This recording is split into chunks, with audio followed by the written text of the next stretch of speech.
Mu kampuni ya Ogagayi ey'ebimuli kwe kutegeeza aba kampuni eno abazze ekipayopayo ng'abasosomu kubaka eriiso babadde bakozi banne abasawo ku ddwaliro lya Ogagayi erya Health Center 4.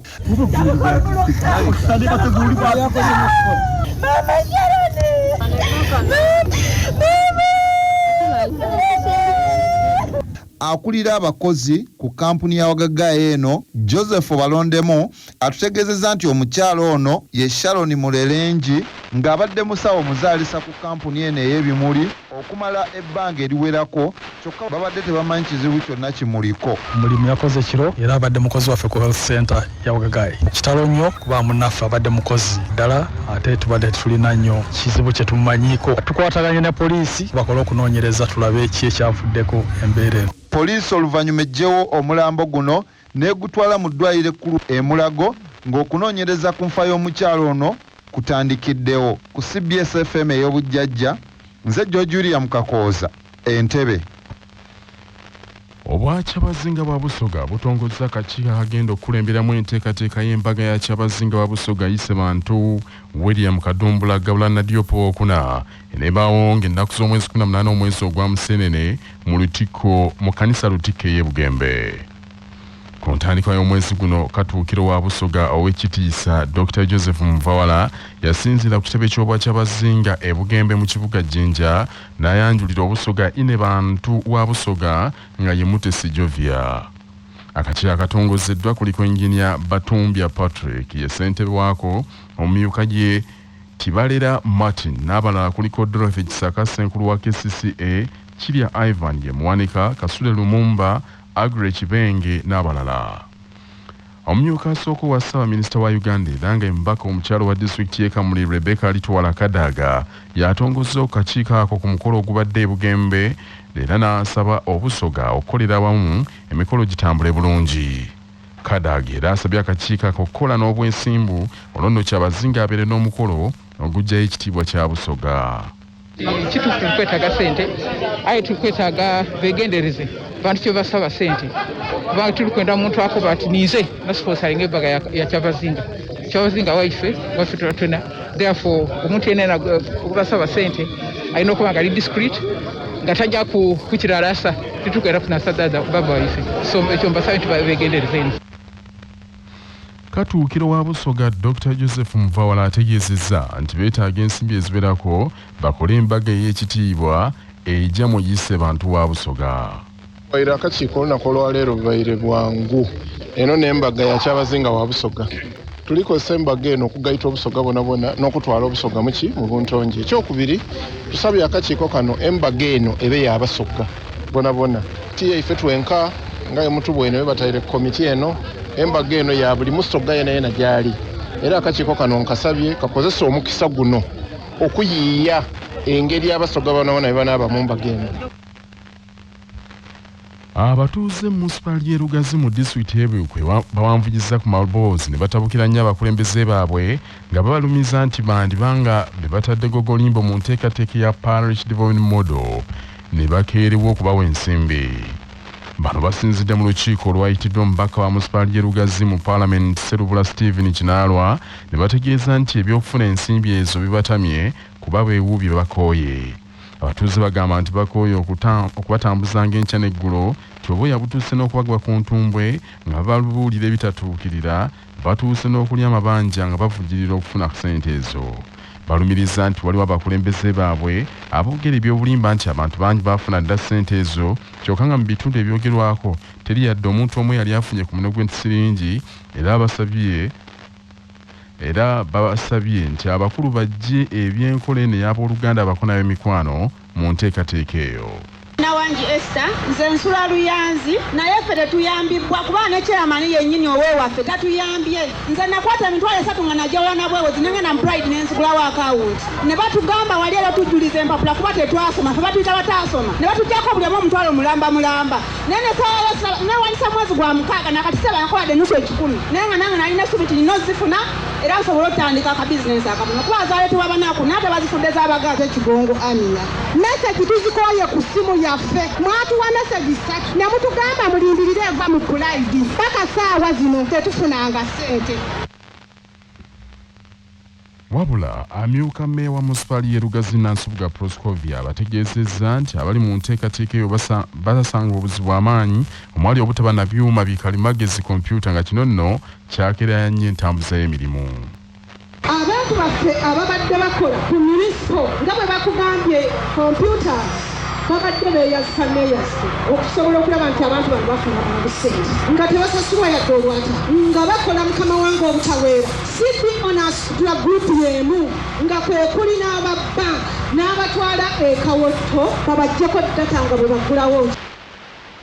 Ye omubaka Stephen Serubula ategeezezza nti afunye okwemulugunya okuva mu bantu abawera kwe kusuubiza okukola alipoota ajanjulire paalamenti.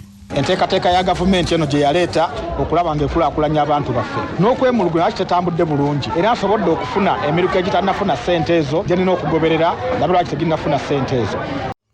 Nkwaniriza nate gwe mukwano gwaffe atugoberera era nga nkujjukiza nti subscribe ate tuweerabira okunyiga akadde osobola okufuna notifications retreata videos empya.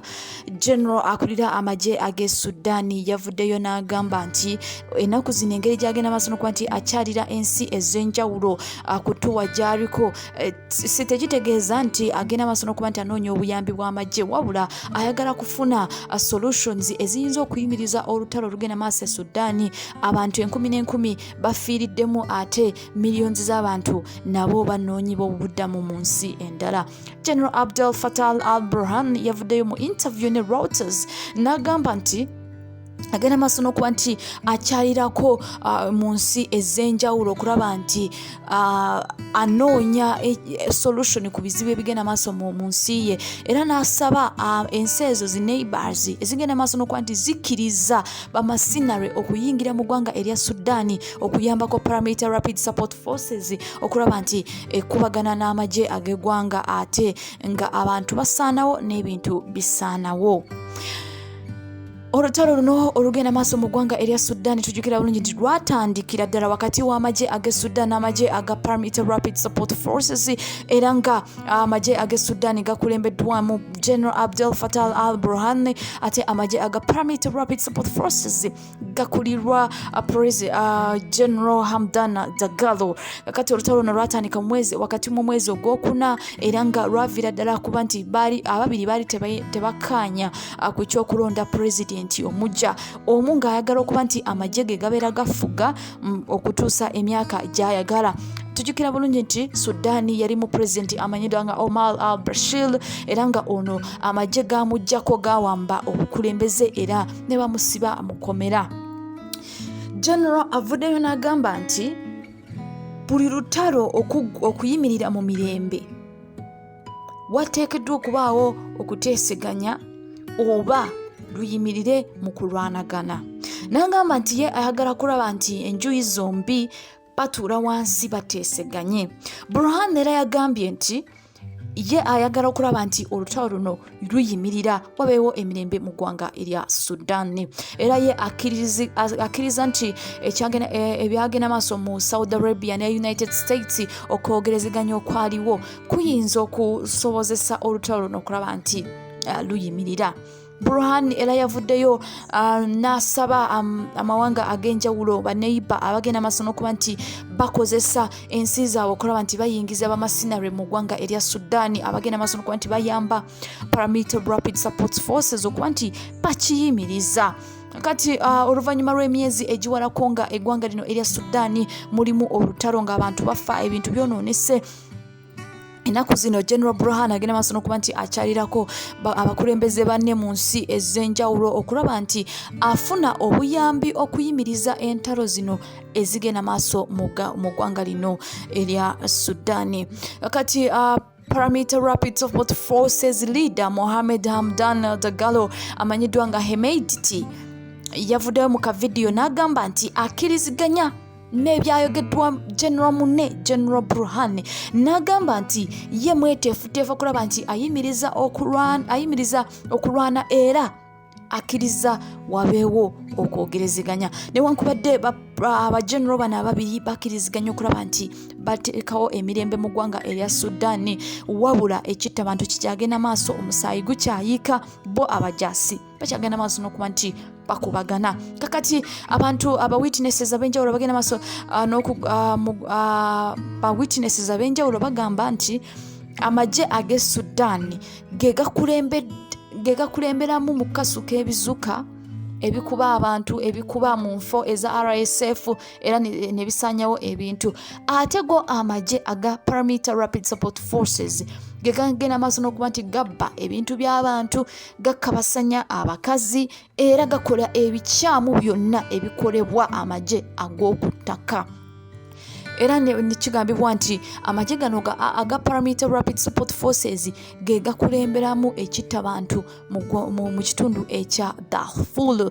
Kakati Burhan yavuddeyo ne yeegaana ebyogerwa abantu mbu yakulendera amagye ge gagenda maaso n'okuba nti gasanyawo abantu n'agamba nti oyo propaganda ow'oyo general abalwanyisa era Paramilitary Rapid Support Forces nayo yavuddeyo ne yeegaana n'egamba nti ekigenda maaso mu ggwanga erya Darfur tebalina kye bakimanyiiko ne babyegaana ne bagamba nti babasibako matu ga mbuzi.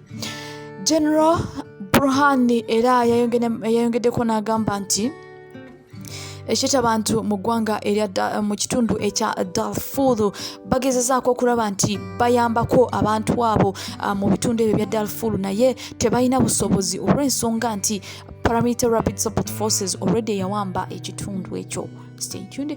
Don't forget to subscribe.